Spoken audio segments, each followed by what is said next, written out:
Hey everybody, how you doing? Welcome back. This is the Breaking Bad Show. I'm Chad Bruckner. This is episode number 10. I know it might not seem like a lot, but Ryan and I just want to say thank you very much for watching. Thank you very much for being part of this community. It's growing and it's kind of cool. And frankly, Ryan and I, if we're just making one connection a day, one impact a day or a show, then that's all that really matters. So it's been really cool to interact with some of you out there. And thank you so much for just being part of this. This is for us. This is for you. Today's interview really special. One of my favorites. We're doing Scott Medlin. If you don't know who Scott Medlin is, check this dude out. Social media, YouTube, inspirational, unbelievable.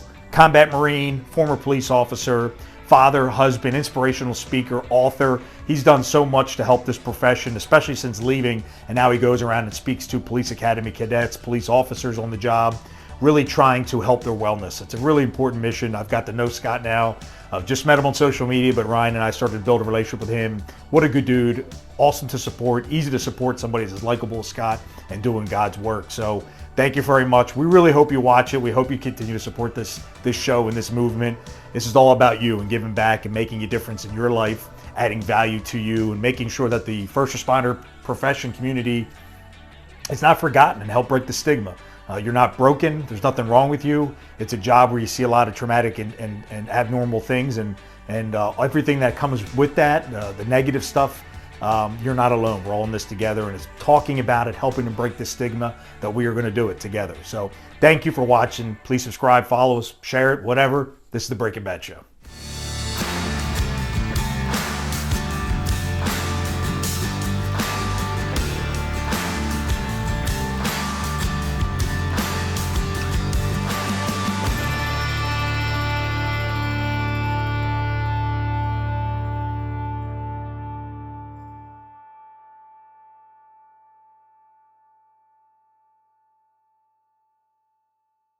Hey, everybody, welcome back. We are here. Big day for us, Ryan and I. We're big fans of this next guy, Scott Medlin. Scott is a police officer, combat veteran, an author, a speaker. Was on his website last night, just kind of doing a little deeper dive. I already knew Scott, and I'm a big supporter of him and his mission and what he does now of giving back to the law enforcement profession. And for those who don't know Scott, and we'll have Scott introduce himself here in a second, Scott is a very vulnerable, open guy. And I think his humility, his eagerness to connect and help people in the profession, especially now, we just need more of it. That's what makes Scott such a beacon for me. And that's why I'm a big fan. And Ryan and I want to have him on the show. So Scott, welcome. Thanks for being here, buddy. Welcome, Scott. Wow. Well, I'm not worthy, but thank you, Chad and Ryan. I appreciate it very much. Oh, absolutely, brother.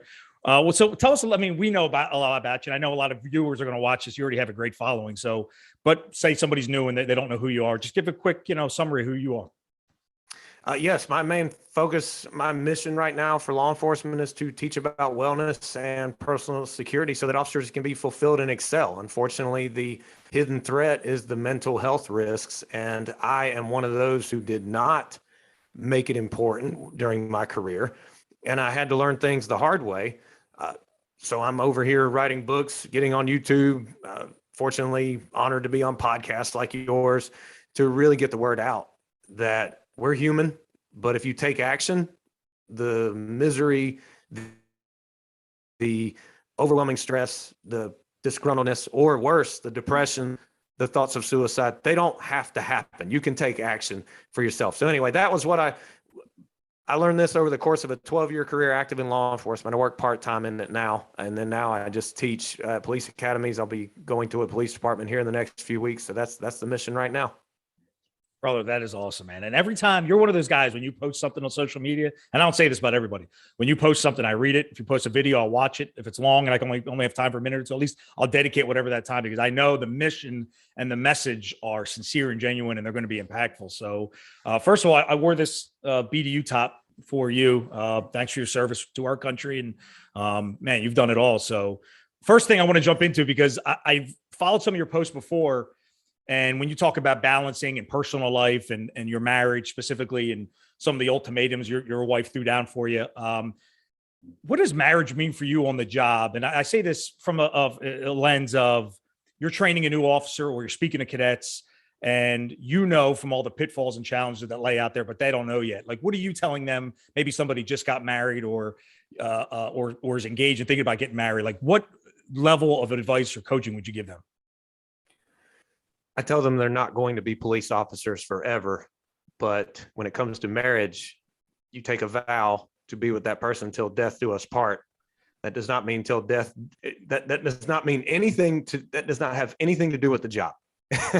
And I think whenever police recruits get into the job, like I did, you think you're going to be there for as long as you want to be, and you will do what it takes, dedicate whatever, and even make sacrifices so that you can be a good cop. And I'm not knocking being a good cop. You have to be a good cop, but I tell them it's not forever, and your family is never worth the job. They're just not, because the job will come and go, and it's not who you are. It is what you do. I know it's a calling. I know it's a passion, but there's a deep love there for you to marry someone when it comes to marriage. And as a pastor friend of mine told me when I was having a hard time deciding whether or not to give up the canine position, because unfortunately my wife did say that she was having thoughts of leaving me, I called a friend of mine who's a pastor, and he said, Scott, that job you have, it's earthly. Your wife is godly. You need to make the right decision. And I did. Wow, that's huge. So, Scott, I know some of my favorite things and some of my favorite posts that you share are a lot of stuff that you share and talk about fitness and nutrition and those type of things. So how important do you feel fitness and nutrition is to a successful career on and off the job? When I started out, I really made a promise to myself. I didn't want to be that cop that ran out of breath first, whether it be a foot chase, a physical confrontation. And also I knew that the number one killer of police was the cardiac risk, heart attack, stuff like that, any kind of cardiac issue. But what I didn't know, and I wish I would have put more emphasis on, was the fact that when you exercise, it is a great way to deal with stress. So it's absolutely important for officers across the board for numerous reasons to exercise. And here's the great news, and this is what I tell the recruits whenever I talk to them at the police academy. You don't have to do it for an hour, hour and a half. So if your mind starts, or not if, but when your mind starts making up excuses as to why you can't do it, if you just push yourself, not to an unhealthy level, but if you just get your heart rate up and exercise, heck, sometimes it takes 20 minutes. That's it. Or like this morning, I was in a time crunch because I had to get the kids up, and I was just running late. I'll admit it. I was running late, but I was like, I need to get my workout in because it releases nature's feel-good chemicals called endorphins. So I got 15 minutes in, and I'm glad I did. But it's absolutely crucial to the job. Oh my gosh, I could talk all day about that if you couldn't tell already. I love it. I love it. Awesome. And I think that's something that's important. You know, I think a lot of times and I mean, I saw it happen to me as we come out of the academy, we're all fit and everything, all those habits from the academy, from our PT and everything. What's the first thing we do? We're on midnights, we're crunching overtime, we're working details, extra shifts and everything. And that number one, the exercise that you were doing in the academy, and number two, your diet are the first things that go out the window. Personal stuff's what always interests me. And I love it because my parents are still married, and not that I knock divorce, but unfortunately you see in law enforcement and the military, both of our backgrounds is, it is a very common thing. And the nobility and the demands of both serving your country and serving your community require a lot of sacrifice. So I understand why marriages fall apart. But so what have you learned? And because you made that decision, you were given that ultimatum, and you made the decision that I would have made, but a lot of our brothers and sisters don't make that. So what was it for you as far as defining work-life balance or your values, or what is about was that deciding factor to kind of help you do that? Unfortunately, it was that moment where there was too much pain to bear. I had put the canine job ahead of my family, and the relationship between me and my wife started to falter. However, challenges in life, struggles in life, they're not permanent. As Les Brown, one of my favorite motivational speakers, says, problems that are not here to stay, they have come to pass. However, you have to act on them in a way that help you rise above them. So do I regret that I put the job ahead of my wife at a certain point, and she said that to me? Yes. However, we came out of that struggle a lot stronger. And I know going forward in the future, I will never, ever put a job or something earthly ahead of her. And if I do, she'll be the first to call me out on it, and I'm open to it. Mhm. That's another thing too. Just unfortunately, in law enforcement, we can develop this characteristic of cynicism, and it can really close us off from our spouse, significant other, boyfriend, girlfriend, whatever the case may be. And that's not good. Communication is very key. But to sum it up, that was hitting a low point that was the deciding factor. And I like that because and this is Ryan and I, one of our motivations of the show is not that we all make mistakes. We all make decisions that are not good in the moment. And looking back on it, like, oh, I wish I would have done that differently. So I like the fact that you went through that, you learned from it, and then you are now going to apply that to your future decisions. I think that's so important for people to realize is you're going to make mistakes. You're going to fail. You're going to fall down. It's when you make the same mistake multiple times, you're not learning, you're not growing, you're not evolving. So I appreciate you saying that. So I know you have a book, Scott. I know you have a more than one book. One that, I took note of was it's 101 health tips for first responders. And first, I want to be able to promote that for you on the show for our listeners to check out, because I think that's absolutely huge. And I know it's so easy to read things that are small tips and be able to implement a handful. So say you could share one of those from that book on the show to our listeners, what would be like the top one that you'd want to share out to people to start to implement? You want me to pick one out of 101? Okay, gotcha. I will do that. At the very end of the book, I'm going to give the spoiler alert, but you have to read the rest of the book to get the rest of the tips. But at the very end, I do make it the point that the number one piece of advice out of everything is you have to take care of yourself, because no one else is going to do it for you. And if you don't take care of yourself, particularly in law enforcement, it can affect drastically your ability to do the job and be the good cop you swore to the community that you were going to be. So never sacrifice taking care of yourself, because it can have a negative consequence to like I said, to the good cop you wanted to be. And it's not a good result if you don't take care of yourself. That's the number one piece of advice out of the whole book. Yeah, I talk about it in the end, but I would still get it, because you have to read all the other stuff that can help you along the way of taking care of yourself. Yeah, I love that, because there's not a lot of us in the profession that are reinventing the wheel. And I feel like for me, all the things I've learned and all the lessons, either good or bad, have been from people that have experienced it ahead of me. They pass that knowledge on, or like you, they wrote a book and then you read the book. And if you take one thing out of every book and you read 100 books, well, that's just 100 things you learn. So people read his book. I think, Scott, would you write 4 books, 3 or 4? 3. And I've got a quick guide ebook. If anyone goes to my YouTube channel, the 10 Code Mindset, and they click on the link to their free gift, it's just a free quick guide as to how to mentally survive policing.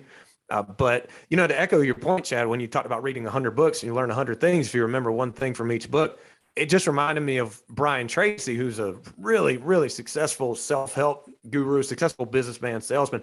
He said, if you read if you read an hour a day in a particular field that you want to study in or you're passionate about, within 3 to 5 years, you'll become a national figure within that field. I mean, it really is amazing how much reading can do for you. And it can also, when it comes to the stress factor of the job, and I didn't know this until, too late, it can help your mind be more flexible and adaptable. And what exercise does for the body, strengthening your body, reading does for the mind. So I encourage police officers to read.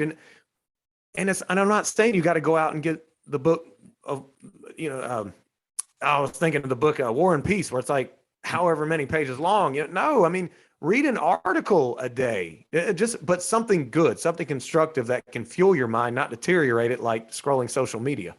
Oh, man, you are so That's right. something I found that was so easy. A lot of things that gets to cops, and a lot that got to me was that downtime that you can have while you're on patrol. And I started always having that book where it was like, all right, if I need a break, if I need to take a minute, I could pull off to the side and everything. I could pull into a parking lot or whatever, where I'm still being a presence in the community, but I'm taking that break and getting a little reading in too. Yeah, Scott, I asked a lot of personal questions, personal life, but the job, and I know you're big on the stress disorders, trauma, how the brain starts to change and it affects every aspect of your life, just from policing and the abnormalities you see doing the job. If you can pick one incident, if there is one, on the job incident that really affected you, that you took home, or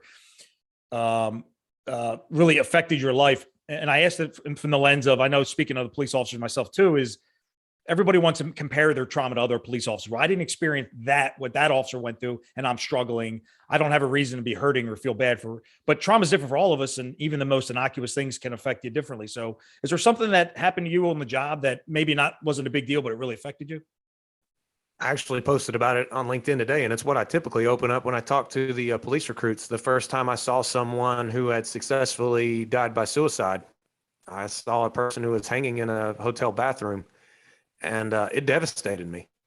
But I had this inner conflict with myself. I said, wait a minute, I'm a tough police officer. Why is this affecting me? I've already been treated for PTSD when I got home from Iraq. Why am I so bothered by this?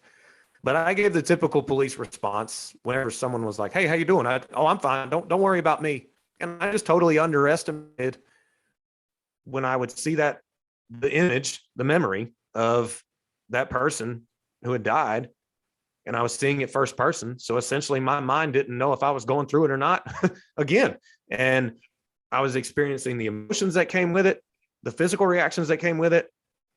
And that's the first one that really resonated with me. It was only a few weeks after it, after losing sleep, after being anxious, and just really being devastated by it, that I finally tell my wife, look, I know I don't talk about work a lot, but I need to talk about this one incident.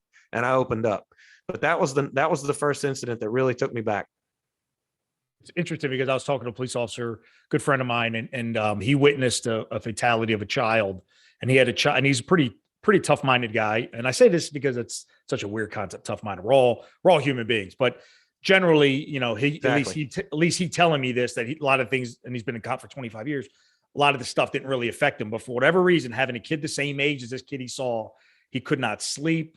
Everything started changing in his life. And this is 25 years. He said generally it's pretty normal. And then, like, so the fact that it was hitting him at that point was really traumatic for him, because he didn't understand. So we're talking about cumulative PTSD and how it just builds up, and it, you know, really resonated with him. So I appreciate you bringing that up. I think that's important. Oh, absolutely. When I went through neurolinguistic programming through a professional doctor with it, he said, Scott, every time you're thinking about some of these traumatic incidents, you're reliving it because you're thinking it first person. So everything that came with it in that moment, you're going through again and again and again and again, and it's really taking a toll on you. So he told me to step back and think third person and see myself in this situation rather than be in this situation. And it takes practice, but that right there was a part of a disassociation that really helped me with incidents that happened in the future after that one where I saw the suicide. Dude, that is, I mean, you were just saying that, and I got chills, because that is like, what a concept that is. I never heard that. Yeah, to it look takes at yourself, practice, but yeah, but I can see us, and I'm thinking about some of the incidents that were traumatic for me, looking at it a third person view. I mean, that's a great tip for anybody on the job right now, you know, to remove yourself from it. Wow. That's something I'm going to do. I think the same way, Chad, you know, I was and Scott, you know, I was doing the same thing. I was sitting here, and, you know, you start to think of those same incidents as we're talking about that and everything. And actually, you know, that's a great way to, you know, I love that idea of trying it that way. Remove yourself and look at it from the third person. That's awesome. Yeah, it takes practice, and it took actual treatment from a doctor, but that was the gist of it. Scott, one question I wanted to ask is, you know, say we have an officer, and, you know, we all know, I'm sure we've all seen those different memes where, you know, the first year you're like the young rookie gun ho, you want to go out and learn everything and do everything. Then, you know, you get that 1 to 5 year range that, you know, you're really starting to learn the job. You're getting that, you're that go-to guy and everything. And then there's the part where they do like the 5 year mark to the 20 year mark, where they show that you're disgruntled, you're miserable and everything. So let's take an officer who's in that, you know, I think where I started to see it was probably around the 10-year mark is where it really started to settle in and everything. So you got an officer there, their attitudes in the crap. You know, they got a bad attitude about everything, about the job, about the administration and everything. They're unhappy. They may be having stress at home.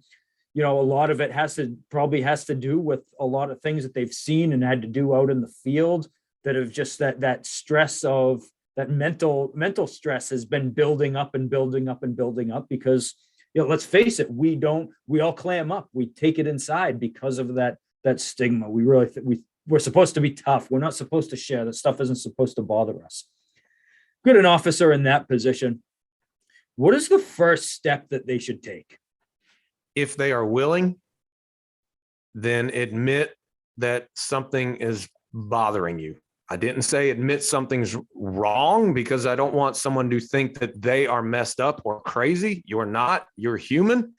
And policing exposes you to things that the human mind is not innately wired to see. When you wake up in the morning, you crave food, you crave attention, you crave a relationship with someone. Your brain is seeking the safest route to work. All these things are innate. Seeing someone who's been, I'll just say it, like a child who's been a victim of a horrendous crime, or someone that's been killed in a car crash, or someone that died by suicide, or you pull up and someone's dying because they've been shot in the stomach and you're going to see them take their last few breaths here on this earth. Our brains are not wired to see that. So just admit that, yeah, I'm bothered by something. However, there might be a problem at home, and that might be bothering you more on the more frontal part of your mind, like more on the front of your mind, but it might be stirred up because of how you've become because of the job. It could be. I'm not a doctor, and I'm not speaking for everybody. So just be honest with yourself. Just say, I'm angry about this. I'm judgmental towards people, or I'm not as in good a shape as I used to be. Something's different. However, understand that you have the ability to attack it with such tenacity in such a good way that if you commit to yourself with self-discipline and persistence and respecting yourself, knowing that if, as long as you just commit to showing up for yourself and doing something that's healthy, you can work your way out of it regardless of how other police officers feel. And that's where my problem was. I thought, well, morale is low, or I just listened to these other people who were miserable. And I was like, well, I guess there's no point in trying to work on things because everybody's miserable. No, forget that. You show up for you and you do the best you can. There's so many things I love about that. Number one, how you said, something's bothering me, not something's wrong with me. Because I think I found myself in that situation a couple of years back where saying, what is wrong with me? Thinking something's wrong. So that's huge. Something's bothering me, and being able to admit and work on that. And number two, that's one thing I absolutely love about, our show here and the community, the work that you're doing, Scott, and so many other people in the community is letting people know that, listen, nothing's wrong with you. There are so many of us that are feeling this way. It's not you. It's okay. And let's work through this and make everything better. Make your personal life better, your professional life better, the whole department better. What do you think is something that would be imperative that, especially young officers, I'm sure it's some of the work you do with the police academy. How do we get and turn people into being proactive about these challenges that start to develop that 5-10 years in the career? What are the best things we can do to be proactive in the beginning so that we're either ready for it or we're able to minimize or even prevent especially the mental challenges that start to come up that lead to all these problems? I think it can really start in the police academies, and not just an instructor who is going to come in and read a PowerPoint about resiliency and the adverse effects of mental health on law enforcement, but someone who is actually very passionate, very effective in relaying practical steps that you can take each and every day to help combat the stress and demands of the job. I'm not saying you're going to feel happy all the time. We're human, but at least they'll know I can do this, I can do that, and I have the ability within me to continuously do it, and it'll just help that much more. So you don't sink into like post-traumatic stress injury, or you don't sink into being a risk of taking your own life, which unfortunately so many cops do, and it breaks my heart. But then when police officers, when recruits become police officers, this is going to be a challenge, but we're going to have to look long-term. Why not have police departments where there's actual good motivational, inspirational, helpful, productive quotes around the police department rather than the core values? I'm sorry, I never read the core values. I knew the mission of the job, but you put up a good quote, it catches our attention. And then now people are going to say he's knocking our core values. No, I'm not. Just stating that good quotes are great. And then also, what is the main focus that we hear a lot at departments? We hear a lot about the tactics for staying safe on the street, which are absolutely important. Don't get me wrong. And then we hear about retirement, work till retirement. Just when you retire, you will cross over some line and be the happiest person you've ever been. But as Ed Milet, another person I listen to, he often says, wherever you go, there you are. Yep. So retirement can be a great thing for 6 months because it's new, but then you're going to seep right back into your old habits and your negative thinking pattern. So the culture at police departments really has to change, where self-help and growth as human beings is not looked at as some corny thing. Now, is this going to happen overnight? Absolutely not. But I remember I went into the deputy chief's office one time and I said, look, maybe before roll call, play a 2 to 3 minute video of some awesome world-renowned motivational speaker.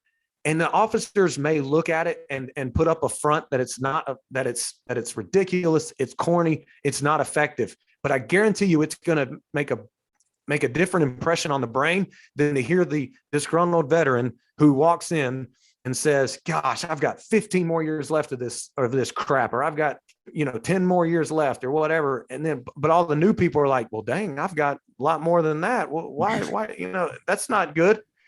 So that's my initial opinion and I'm sticking to it. I like that. And for a while, we had my department, we had a whiteboard in the roll call room, and it's where you'd put the cruiser maintenance list up. You'd write it up there in the erasable marker. So for a while, I'd put a motivational quote up there every morning, and sure enough, I'd come back in and it'd be quote vandalized and turned around to say stupid stuff and everything, and derogatory pictures drawn over it and everything like that. So yeah, it's a tough stigma to break into and to get that. But I think that having consistency with it too over time, like you said, it's not something that'll happen overnight, but you start to do that regularly and implement that into the culture, it's going to transition to being the culture of the department.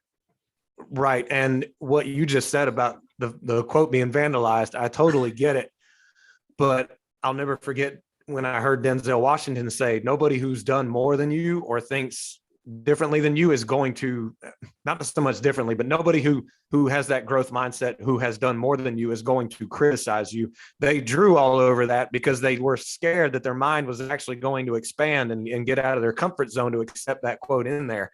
But if you just keep showing up, people will start to notice how you are as a person. And I've had officers, and when I was in the Marines, people come up to me after a while and say, I didn't like you at first. I thought you were just a know-it-all and a cocky person.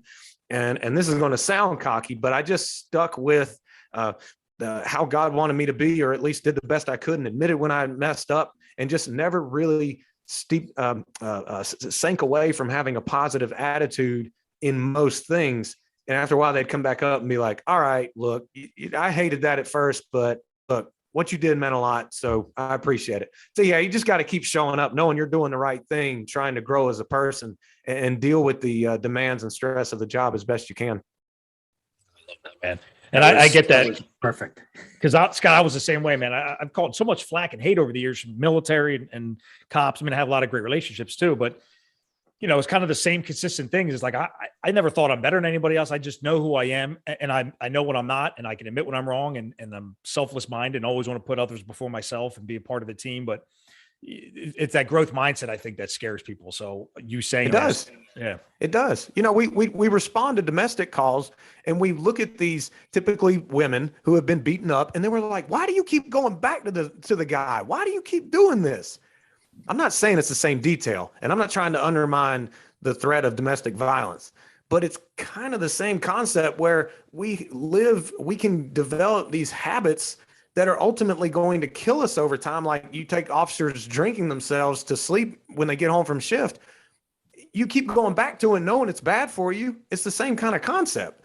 And your brain doesn't like change, no matter how bad it is. It's going to take the path of least resistance, and it's easier to do some things than others. That's why you do have to have a growth mindset, or you'll just stay where you are. Yeah, you mentioned that earlier about self-awareness being, it's such a critical thing, I think, for every human being, but especially in the first responder community where you're seeing traumatic things, you're experiencing stress on the job, you're starting to change as a person. And when people, especially people you love and trust, like my wife in 2019, I was depressed, going through a crisis, and I was always a social drinker and just weekends, events, something, special. And now I'm drinking 3-4 double IPAs every day. And she said, "You're Right. drinking a lot." And my response to her was, this is a quote, "That's what cops do." That's what I said. Now, Oh, wow. luckily I was born with self-awareness too. I thought about that night. I'm like, that is not what cops do. I can't believe I said that. Went back and apologized. But self-awareness, I think, we're all going to slip and fall. It's that's what catches you and brings you back. Like, okay, people are telling me this around me that I trust. I'd be a fool not to receive this information and make changes. Absolutely. I mean, we have to be aware about the external threat, the external risks on the job. You have to be aware if someone's showing pre-attack indicators, behaviors of it. Why can't we be trained and emphasized through leadership and culture of police departments to be aware of the internal risks, the internal threats? I'm not talking about an IA investigation. I'm talking of our person. I'm not getting as much sleep. I'm miserable. I'm stiff. I'm tired. I don't know why I'm so burned out. At least you're aware about it. Now there's a path you can go on to fix it. There's nothing wrong with being internally aware, just as much as you're being trained to be externally aware of the threats that are out there. Scott Medlin. Oh my God, man. I love you, bro. That was some powerful stuff at the end. Scott. That was awesome. I love that. That was amazing. If you're an executive or a chief, you need to get on thescottmedlin.com and hit him up, have him come to your PD. I mean, really, once a year, I think chiefs, every police department, like Pennsylvania, we have the third most number of police departments in the country. And just so many one-man departments, and then Philadelphia, Pittsburgh in between at the end. But we reimburse cops to go to the gym. Oh, you went 250 times this year. Here's a $300 check. Great job. We should be paying people like Scott Medlin to come out and speak at your agency once a year. So you're thinking about wellness. You're thinking that all this stuff is, like you said, the front of your brain, not just something we suck up. It drives me crazy. You're so right about culture. All right, Scott, we are doing something new. You're going to be the first one. This is going to be a rapid fire question game. You ready for this? Okay. All right. We're calling it 5 questions. So they're not hard, but this is a good chance to get to know Scott Medlin and who Scott is. So you ready? I'm ready. All right, let's do it. Favorite food? Oh, dang. I should be able to rapid fire that, but I can't. If I had to pick, I'm going to go with junk food just because it's fun. Krispy Kreme donuts, hot and now. They have to be off the burner. They cannot be cold or later or anything like that. All right, there we go. All right, secret talent people don't know about you.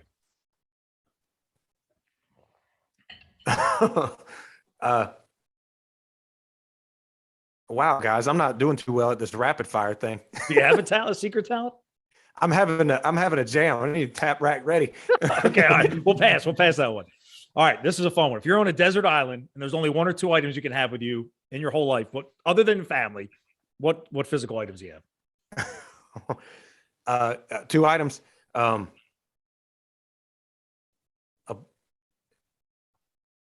Bible and then a whole case of lighters so I can start a fire. Now I said case, not just one lighter.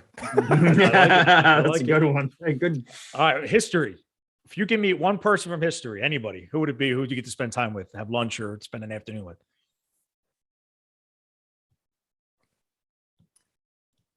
I would have to say Jesus. I have a lot of questions, a ton. Wow, that is beautiful. Oh man, I got chills thinking about that. All right, you're off.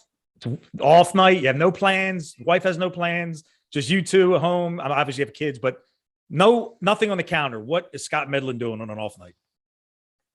I'm either at the gym getting my butt handed to me by my MMA instructor, or I am having a fun conversation with my wife. And she's going to be mad that I said MMA first. Scott Medlin, 5 questions. Yes. Thanks, buddy. First one, man. First awesome. one. We know which ones are the tough ones now, Chad. And then I always like to end, Scott. I know you mentioned a couple of things, so I know that you are a reader. So what would be your number 1 book recommendation? Other than 101 Health Tips for Police Officers, a book that really changed the game for me out of the many was I would definitely have to say Atomic Habits by James Clear. And I recently read it. Yep. So, I mean, there were many before that were game changers, but I would definitely have to say Atomic Habits by James Clear. That really summed up a lot about why some things are so hard to kick. And it's going to take more than just inspiration to get it to change. So yeah, that's a fantastic book. I've read that book too. And it's on, that would be one that I would put on a reread list too, to read, to touch base with, whether it's every year or two, to really go through that book again and read it, because there's some fantastic stuff in there. Yeah, that's great, man. That's great. So I know Chad and I really appreciate you taking the time to come on the show. We're going to drop the Amazon link for your book down in the comments. We're also going to drop a link to your YouTube channel so people can find you over on YouTube. Where else are good places for people to connect with you? I know you're on LinkedIn. That's where we're connected. Anywhere else? thescottmedlin.com. That's about it. LinkedIn and website, YouTube channel, and the books. Beautiful, man. Beautiful. Awesome. Scott, I'm telling you, thanks, brother. Chiefs, lieutenants, captains all over this country. I'm not just saying it. I'm careful about who I advocate for and recommend. Connect with Scott if you don't know him. A lot of people already do, but invite him to come to your police department, fire the troops up, let them know that it's okay to have a bad day. It's okay to go through struggles. Scott will hold your hand and walk you through that. And Scott, thanks, buddy, for being on here. Can't say enough good things about you. Thank you so much, Scott. I appreciate it. And to any police officer, former officer, anybody watching this, just know that we're never going to grow during easy times. So if you're going through a challenge, just know that if you put your mind to it and work really hard with all your heart into it, you can become stronger because of it. Challenges are unavoidable. They're going to happen. But if you put effort into what is difficult, other things become a lot easier. So stick with it. Awesome. Thanks, buddy. All the best. Thank you. I appreciate it. I'm honored. See you, buddy. Take care.